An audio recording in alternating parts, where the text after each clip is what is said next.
बंधुओं, आज की वीडियो में हम जानेंगे कि वृंदावन के एक और लाडले ठाकुर ठाकुर मदन मोहन जी कैसे प्रकट भए। श्री वृंदावन में श्री सनातन गोस्वामी जी के सामने महावन में एक लीला स्फुरित हुई। उन्होंने देखा कि कुछ गोप बालक खेल रहे हैं और एक श्याम बालक श्री सनातन जी की ओर देखकर मुस्कुरा रहा है। वह उस बालक को गले लगाने के लिए दौड़ पड़े और जैसे ही उसके पास पहुंचे तो वो बालक गायब हो गया। वो भाव विभोर होकर रोने लगे और मूर्छित होकर गिर पड़े। उन्हें एक सपना आया जिसमें उन्होंने उसी बालक को श्री कृष्ण के रूप में देखा। श्री कृष्ण ने उनसे कहा कि अगर आप मुझसे मिलना चाहते हो तो मैं मथुरा में श्री परशुराम चौबे जी के घर में रह रहा हूँ। आप वहाँ जाइए और वहाँ से मुझे अपने साथ ले लीजिए। तब सनातन जी अगले दिन प्रातः काल होते ही मधुकरी के निमित्त यानी कि मधुकरी लेने के लिए श्री परशुराम चौबे जी के घर पहुँचे। वहाँ उनको उस बालक का श्री ठाकुर मदन मोहन जी के रूप में दर्शन हुआ। वो एकटक मदन मोहन जी की ओर देखते रहे और उनसे आसक्त हो गए। सनातन जी वैसे तो कई दिनों में एक बार ही मधुकरी के लिए जाते थे, लेकिन मदन मोहन जी के दर्शन के लोभ से अब वो प्रतिदिन मधुकरी के लिए उसी घर में जाने लगे। वो मदन मोहन जी के दर्शन करते और घंटों खड़े उनके सामने रोते रहते। एक दिन घर की वृद्धा माता ने देखा कि ठाकुर जी से नेत्र में नेत्र मिलाए सनातन जी घंटों से खड़े हैं और रो भी रहे हैं। उनकी ऐसी प्रेममयी दशा देखकर वो बोली, बाबा इनको देख रहे हो, इनको मत देखो, ये सर्वनाश कर देते हैं। मेरा बहुत बड़ा परिवार था, खूब संपत्ति थी, परंतु ये जब से हमारे घर में आए इन्होंने सब नाश कर दिया। मेरा परिवार मिट गया, मेरी सब संपत्ति चली गई, केवल मैं अकेली रह गई। सनातन जी ने कहा, माता जी आप इस चीज का परिचय ना दें, मैं भी इस स्थिति को जानता हूँ, मेरी भी यही दशा हो गई है। जब से इनसे प्रीति की है तब से मेरा सर्वनाश हो गया है। मेरे निकट जो भी था अब वर्तमान में कुछ नहीं रह गया है।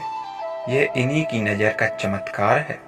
ऐसा ही है और ऐसा ही होता है। इसलिए पूज्यपाद श्री रूप गोस्वामी जी कहते हैं कि अगर अपने परिवार से मोह ममता हो तो श्री राधा गोविंद देव जी से आंख मत मिलाना। यदि आंख मिली तो आप किसी काम के नहीं रहोगे। यह विनोद है महापुरुषों का। समस्त मिलन माया जो हमें घेरे हुए है, जब ठाकुर जी की कृपा कटाक्ष होता है तो उससे बिलक करके वो हमें अपनी लीला में प्रवेश दे देते हैं। उस वृद्धा ने पूछा, ये आपको पसंद आ गए क्या? सनातन जी बोले कि मैं तो पहले से ही इनके नेत्रों में बिक चुका हूँ। उन वृद्धा ने कहा, मैं तो वृद्धा हो चली हूँ और मैं सोच भी रही थी कि अब इनकी सेवा कौन करेगा, क्योंकि मेरे परिवार में तो कोई बचा नहीं। इससे आप ये मत समझ लेना कि ठाकुर जी से प्रेम करेंगे तो आपका परिवार नष्ट हो जाएगा। ऐसा नहीं है। इसका आंतरिक रहस्य यह है कि जब से मदन मोहन जी पधारे तब से उन्होंने एक एक करके उनके पूरे परिवार को अपने धाम भेज दिया। ठाकुर मदन मोहन जी चौबे जी के पूरे परिवार को अपनी नित्य लीला में सम्मिलित कर लिया, जो बड़े बड़े योगियों के लिए भी दुर्लभ है।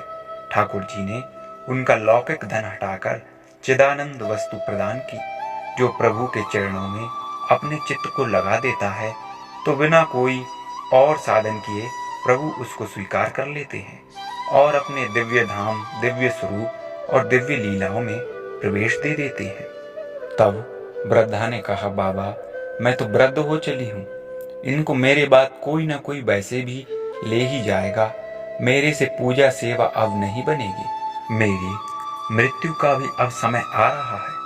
कोई ना कोई तो चाहिए ही इनकी सेवा के लिए, और मैं इनको उसी को दे सकती हूँ जिनसे प्यार करे। मुझे बड़ा संतोष हुआ आपके नेत्रों में इनके प्रति इतना प्यार देखकर कि आप इनकी प्रेम पूर्वक सेवा करेंगे। आप इसी से पहचान सकते हैं कि कितना प्यार करती थी वो श्री ठाकुर जी से। मैं इन्हें अपने नेत्रों से ओझल नहीं होने देना चाहती, परंतु बाबा अब मेरा शरीर बूढ़ा हो गया है अब मुझसे सेवा नहीं हो सकती, इनको आप ले जाइए।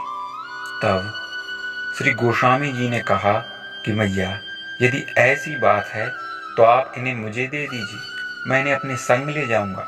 वृद्ध माता जी ने रो रो कर ठाकुर जी को बार बार हृदय से लगाकर उन्हें श्री सनातन गोस्वामी जी को दे दिया। श्री सनातन गोस्वामी जी अत्यंत प्रसन्न होकर ठाकुर मदन मोहन जी को श्री धाम वृंदावन में लाए। उन्होंने आदित्य टीले में श्री ठाकुर मदन मोहन जी को विराजमान किया। वृंदावन में जिस टीले पर लाल पत्थर का मंदिर है उसे आदित्य टीला कहते हैं। इस प्रकार श्री मदन मोहन जी वृंदावन में आए और आदित्य टीले पर जो मदन मोहन जी का मंदिर है वहां पे गोस्वामी जी ने उन्हें विराजमान किया।